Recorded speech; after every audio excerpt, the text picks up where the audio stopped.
जाजपुर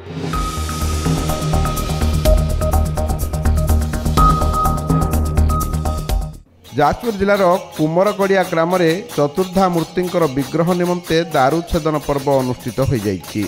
श्रीमंदिर पंडित सभा परामर्श और दैतापति सेवायतों सहायता दारू चिन्हट प्रक्रिया कुमारगड़िया ग्राम अनुष्ठित होता।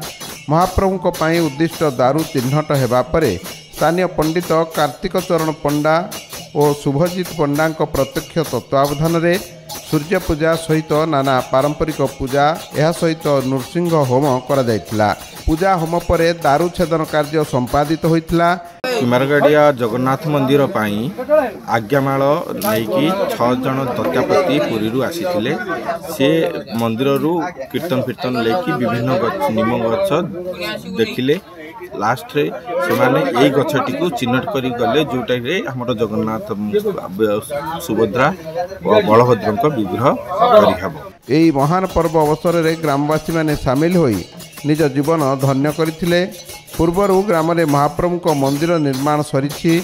श्री विग्रह मानक निर्माण पर मंदिर प्रतिष्ठा और देव प्रतिष्ठा उत्सव आयोजन करा जिवो। आम लोक मानकर बहुत उत्साह उद्दीपना नहीं दीर्घ 2-3 वर्ष धरी आम जगन्नाथ मंदिर काम आरंभ कर जगन्नाथ अपार करुणारू आज वृक्ष छेदन कार्यक्रम अनुष्ठित होता एवं वृक्ष निरूपण करने आमर पुरी स्वतंत्र गोटे टीम आसते जो दुईटापति मैंने से गछ जहाँ निरूपण करते आम आज ये जाऊ आम नृसिंह पूजा गजगन्नाथ बलभद्र सुभद्रा इत्यादि पूजा आम मंडल पूजा सोम इत्यादि कर्म यथाशक्ति कर्म कर सारा पर वृक्ष छेदन कार्यक्रम आरंभ करागला और यापर ये वृक्ष को नहीं आम मंदिर रखिबो और सेठी दारू विग्रह निर्माण कराजिबे तापर मंदिर प्रतिष्ठा काम करने आम आशा रखीचु। यज्ञ मंडप में वैदिक मंत्र उच्चारण करी घृत आहुति प्रदान करुछंती ब्राह्मण पंडित। अन्यपटरे भक्त माने उपस्थित रही ठाकुर को प्रार्थना करुछंती विश्वर कल्याण पाई। ए दृश्य थिला भुवनेश्वर IRC विलेज अंतर्गत मां नागेश्वरी मंदिर 22तम वार्षिक उत्सवर।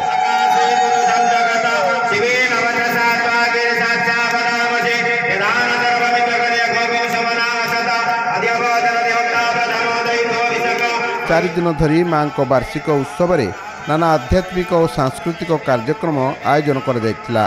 प्रथम दिवस रे अंकुर रोपण, द्वितीय दिवस रे जलयात्रा यज्ञारंभ और शिव सहस्र नाम रे आहुति प्रदान, तृतीय दिवस रे चंडीपाठ और आहुति, चतुर्थ दिवस रे बा शेष दिवस रे गीता पाठ आहुति और पूर्णाहुति प्रदान कर जायतिला। बहु संख्यार भक्त एही उत्सव रे जोग देई ठाकुर को कृपा भिक्षा करिसंती।